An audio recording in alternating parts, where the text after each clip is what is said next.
샬롬 여러분 반갑습니다. 함행왕 전도사입니다.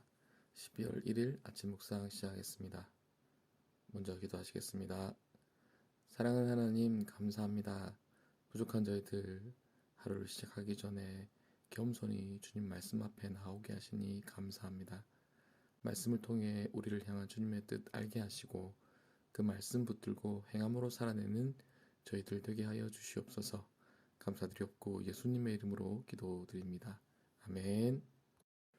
오늘 함께 하실 말씀은 사도행전 11장 1절에서 18절 말씀입니다.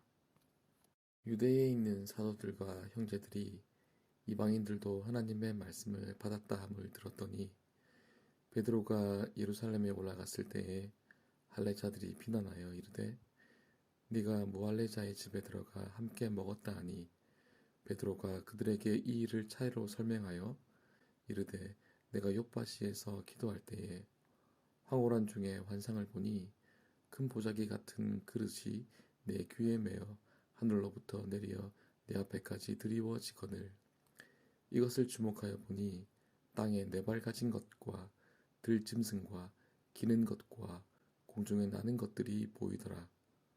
또 들으니 소리 있어 내게 이르되 베드로야 일어나 잡아먹으라 하거늘 내가 이르되 주님 그럴 수 없나이다.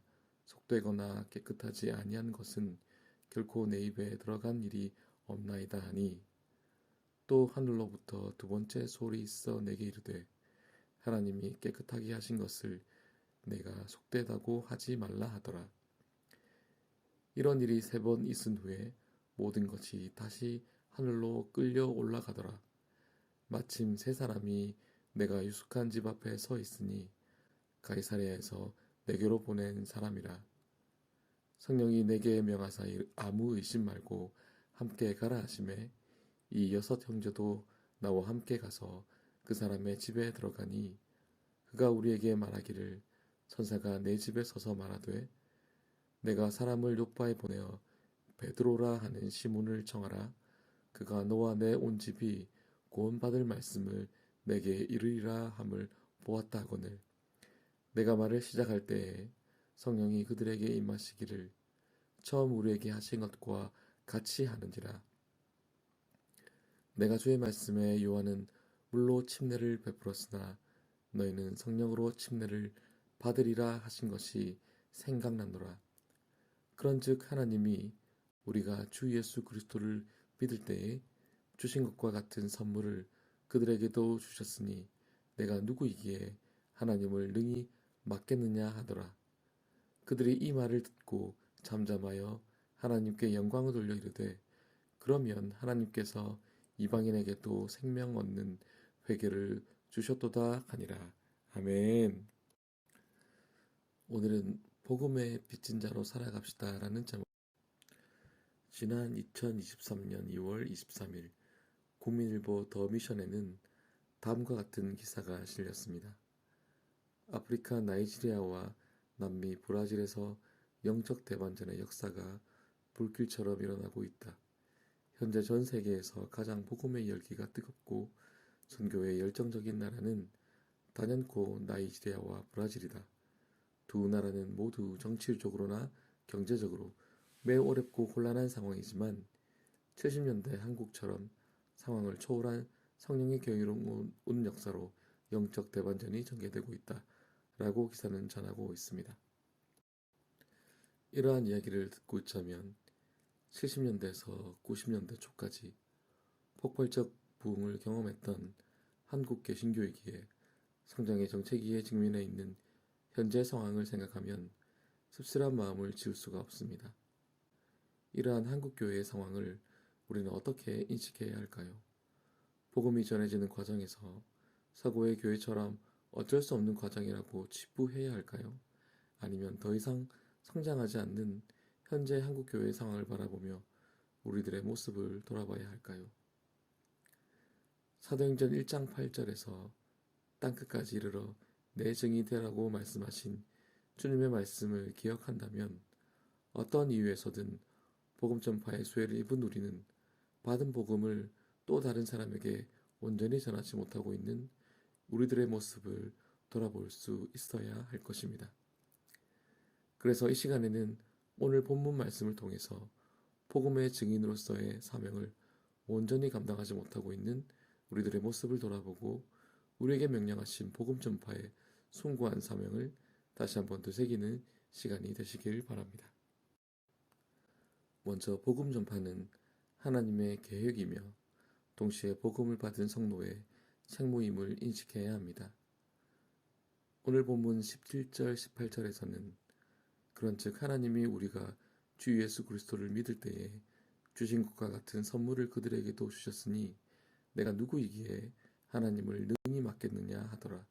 그들이 이 말을 듣고 잠잠하여 하나님께 영광을 돌려 이르되 그러면 하나님께서 이방인에게도 생명 얻는 회개를 주셨도다 하니라 라고 말씀하고 있습니다. 우리는 사도행전을 통해 복음이 예루살렘에서 시작하여 온 유대와 사마리아를 거쳐 전 세계로 확정되어 가고 있음을 보게 됩니다. 즉 이 복음은 땅끝을 향하고 있는 것입니다. 그 일들을 이루기 위해 성령께서는 교회를 통해 수많은 복음 전도자를 일으키셨습니다. 그들이 곧 성도였습니다. 오늘 함께 읽지는 않았지만 11장 20절에서는 그 중에 구브로와 구레네 몇 사람이 안디옥에 이르러 헬라인에게도 말하여 주 예수를 전파하니 라고 말씀하고 있습니다. 본문은 이름도 알 수 없는 몇 사람에게서 복음이 헬라인에게로 전해지고 있는 현장을 목격하게 합니다. 그 몇 사람은 누구입니까? 바로 복음을 받은 성도들인 것입니다. 복음 전파는 목사나 전도사나 선교사의 전유물이 아닙니다. 예수 그리스도를 구주로 시인한 그리스도인이라고 불리워지는 우리 모두의 책무인 것입니다. 이것이 바로 성령께서 우리에게 말씀하고 있는 부르심, 즉 복음의 증인된 삶일 것입니다. 오늘 우리에게 맡기신 각기 다른 삶의 현장을 통해 성령 하나님께서는 우리 모두가 복음을 전도자의 삶, 즉 복음의 증인된 삶을 살길 원하시고 있다는 것을 우리는 인식해야 합니다. 두 번째로 그 복음은 빈부귀천, 남녀노소, 인종을 넘어 모든 사람에게 전해져야만 합니다. 오늘 본문 1절에서 3절을 다시 살펴보면 유대에 있는 사도들과 형제들이 이방인들도 하나님의 말씀을 받았다함을 들었더니 베드로가 예루살렘에 올라갔을 때에 할례자들이 비난하여 이르되 내가 무할례자의 집에 들어가 함께 먹었다 하니 라고 말씀하고 있습니다. 본문에서 유대인들이 베드로를 비난한 근본적 이유는 단순히 무할례자에게 복음을 전했기 때문이 아니라 그들의 간습과 전통에 근거하여 무할례자의 집에 들어가서 함께 식사한 것이 문제였습니다. 이는 할례자인 유대인들이 가지고 있었던 비할례자에 대한 우월감이 자리 잡고 있습니다. 결과적으로 유대인들의 비난은 유대인을 넘어 열방으로 향해 가고 있는 성령님의 일하심에 정면으로 배치되고 있다는 것을 알 수 있습니다. 또한 11장 19절에서도 스데반 집사의 순교 이후 흩어진 유대인들은 여전히 그들과 같은 유대인에게만 복음을 전하고 있음을 보게 됩니다. 오늘날 교회의 모습은 어떻습니까? 모든 사람에게 복음의 문이 열려 있는 공간인가요? 아니면 사회적 시선에 차별되어진 공간인가요? 모든 교회가 그렇다고 단정할 수는 없지만 오늘날 한국 교회는 모든 사람을 차별 없이 포용하고 복음을 전하고 있다고 말하기에는 우리들의 긍휼과 섬김, 사랑이 부족하다는 불편한 사실에 직면해야만 할 것입니다. 학교 밖 아이들, 거동이 힘든 어르신들, 행색이 초라한 노숙인들, 또는 몸이 불편한 장애인들, 먼 타국에서 일을 찾아 한국까지 온 이주 노동자들, 이와 같이 사회적으로 소외된 사람들과 또한 동성애자와 같은 기독교 신앙과 결코 타협할 수 없는 사람들, 그리고 겉은 멀쩡해 보이지만 여러 가지 이유로 심리적 고립 상태에 놓인 사람들, 바로 이러한 사람들을 향한 배려와 관심 그리고 그들에게 복음을 전하고자 하는 우리의 노력과 열심이 필요합니다. 이들은 교회가 아니면 과연 어디에서 누구에게 소망의 복음을 들을 수 있을까요? 여전히 우리들의 주된 관심은 내가 올라가길 바라는 높은 곳에 머물러 있고 주님의 시선이 머물러 있는 낮은 곳으로는 향하지 않고 있지 않습니까?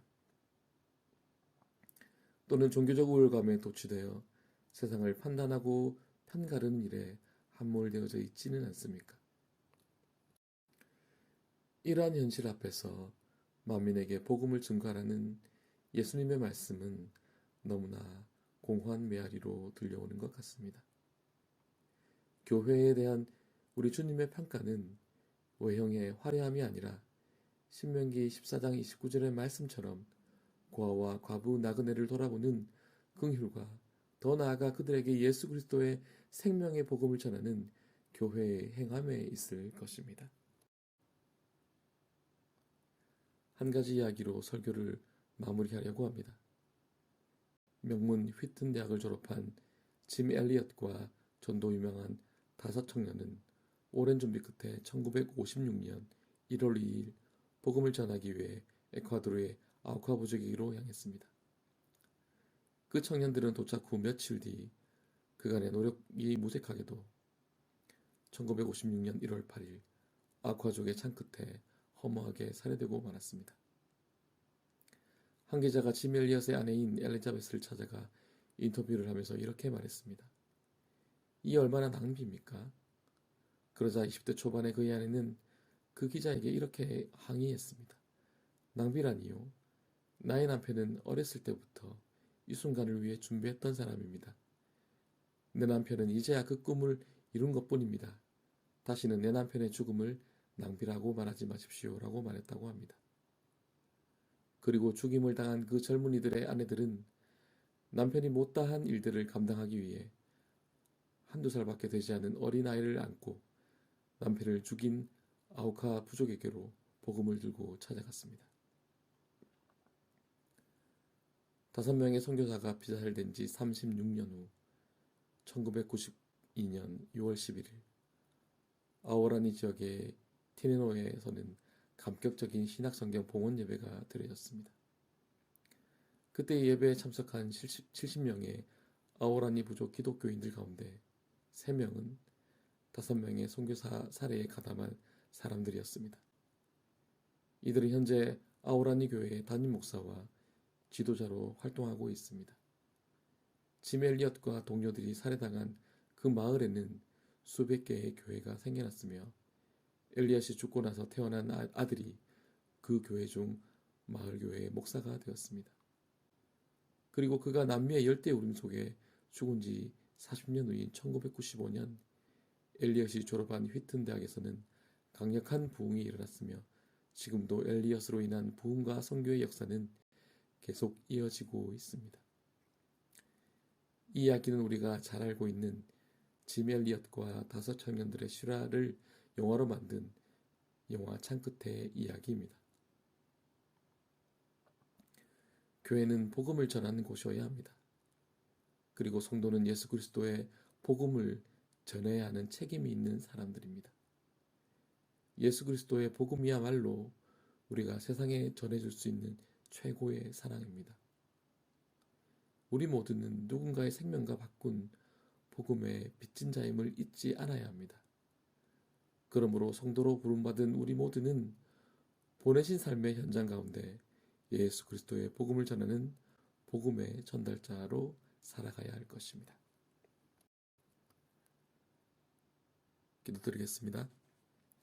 사랑하는 하나님, 무익한 저희들 주님의 전적인 은혜로 구속하여 주시고 자녀 삼아 주셔서 감사합니다. 주신 은혜 우리 안에 가두어 두는 삶이 아니라 세상 속에서 그 사랑 전하며 예수 그리스도의 증인된 삶 살아가게 하여 주시옵소서. 감사드리옵고 예수님의 이름으로 기도드립니다. 아멘. 오늘도 각자의 자리에서 주님의 제자된 삶 살아가시는 모든 성도님들 되시길 기도합니다. 샬롬.